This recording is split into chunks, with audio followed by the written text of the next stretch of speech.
Hi, I'm Laura. I am Paisley. And this is Learning with Laura.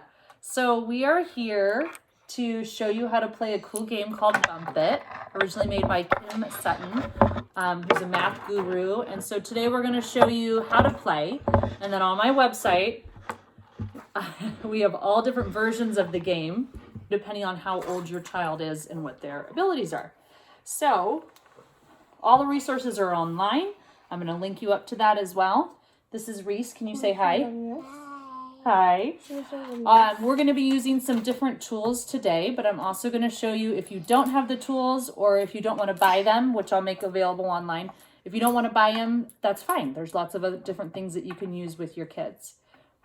The first thing I'm going to say is when you start a new game or a new activity with your kid, you always want to bring it down a level lower than what they know, because the game is new to them. So you don't want to make the game new and the content new. So if they're just learning multiplication, don't start with the multiplication level. Come down a level, do some addition, do some subtraction with the game, get them comfortable with the game, and then ramp it up to multiplication. So, like, if they're tired of one game, you can move to the next level. You got it. If you want. Okay. All right. So, Paisley, you want to show them the board game? Yeah. Okay, so this is Bump It. I would recommend the very first level, especially for kindergartners, pre-kindergarten, even first grade, is to start with the number picture one. Paisley has used this one a lot, and so today she asked if she can try a level up, which is sums. So that's the one she's going to do today. On the top of the page, it'll show you what type of dice to use. Or if you don't have a dice, you can get something from our website or somewhere else. You can also use cards. Yeah. So this is a double dice. There's a big dice and a little dice inside it that she's going to roll.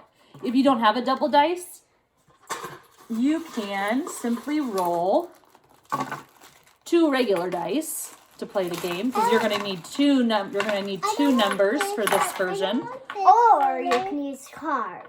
Right, so there's 2 cards, right? You could use two sets, numbers 1 through 6, and you could have them pull 1 card from this and 1 card from this.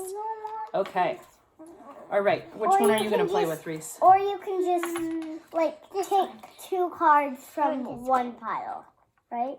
Yeah, but if you pull them from 2, then you'll have more you'll have different number combinations. Like you could pull a 6 and a 6. That's why you're going to use 2 sets.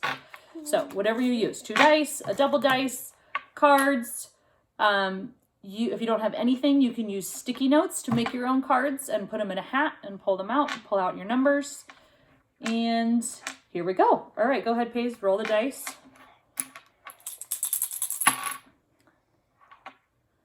Call out your numbers. 5 and a 5. A 5 and a 5. Okay, so you're going to add them together. You're going to find the sum. What is 5 plus 5? Now, if she doesn't know her math facts off the top of her head, which Paisley doesn't, she's just doing her addition.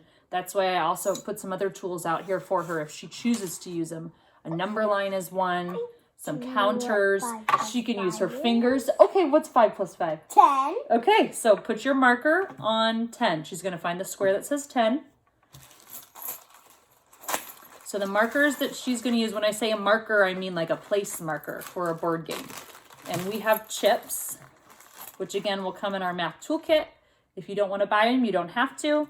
You could use something like Legos, which a lot of us have. You just each need to make sure you have your own color. So Paisley's marker is purple, and I'm going to be yellow.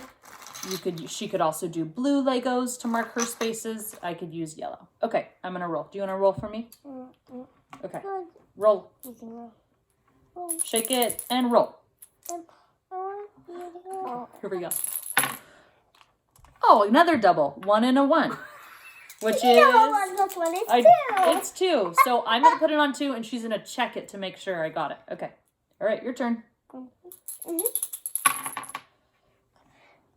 and 6.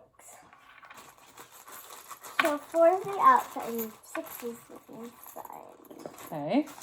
You gotta make 2. 4 and 6. You gotta make 2 for me. Thanks, Baba.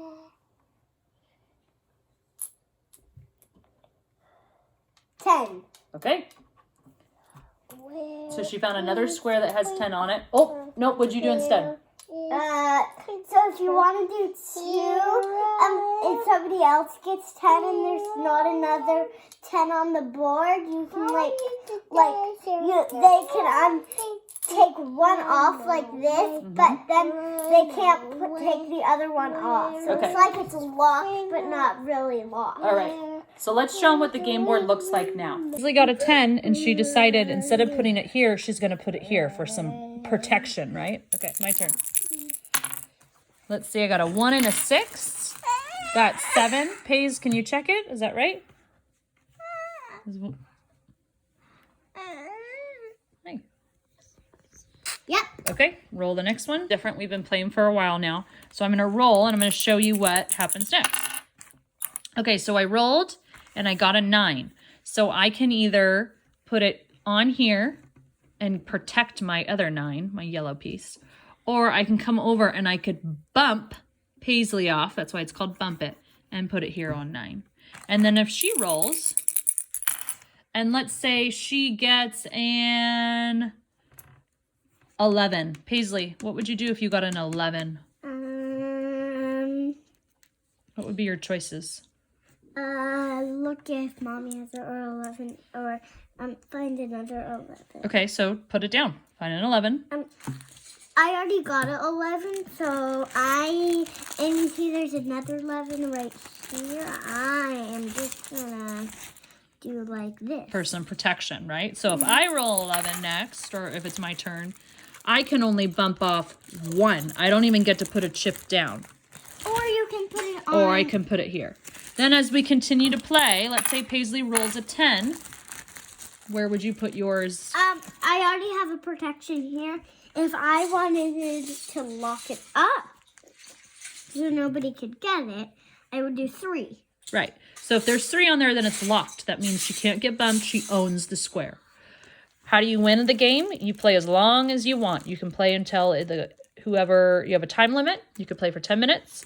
You could play for 5 minutes. You could play until every square has at least 1 chip. Whenever you decide the game is done, you count out your chips to see how many are on the board or how many squares you have. And that's how you play Bump it.